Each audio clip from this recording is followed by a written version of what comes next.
സ്വർണം ചെമ്പാക്കിയത് വാസു, ചെമ്പ് വാസു. ഇവർ സാധാരണ ഈ ചെമ്പ് ഗോപി എന്ന് സുരേഷ് ഗോപിയെ പരിഹസിക്കാറുണ്ടല്ലോ, അന്തംഗമ്പികളും സുഡാപ്പികളും ഒക്കെ.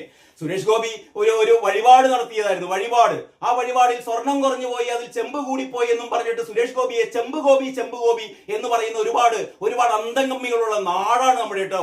ഇനി സുരേഷ് ഗോപിയെ ചെമ്പ് ഗോപി എന്ന് പറയുന്നതിന് പകരം നിങ്ങളുടെ സ്വന്തം നേതാവിനെ വാസുവിനെ വിളിക്കണം ചെമ്പ് വാസു എന്നോ. ചെമ്പ് വാസു വെറും ചെമ്പല്ല, അമ്പലക്കള്ളൻ ചെമ്പ് വാസു എന്ന് വിളിക്കണം കേട്ടോ.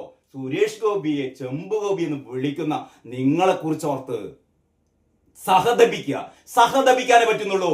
ഏറ്റവും വലിയ ചെമ്പുകൾ നിങ്ങളുടെ കൂട്ടത്തിലാണ് എന്ന് ഇത് ഞാനോ അല്ലെങ്കിൽ ഈ നാട്ടിലെ മറ്റ് സാധാരണ ജനങ്ങളല്ല പറയുന്നത്, നീതിപീഠം പറയുകയാണ്. അവർ നിർദ്ദേശിച്ച അല്ലെങ്കിൽ അവർ പ്രഖ്യാപിച്ച അവരുടെ നേതൃത്വത്തിലുള്ള അന്വേഷണ സംഘമാണ് പറയുന്നത്. ചെമ്പ് ഗോപിയല്ല, ചെമ്പ് വാസുവാണ്, ചെമ്പ് പിണറായിയാണ്, ചെമ്പ് CPM ആണ് എന്ന്. അത്രയുമാണ്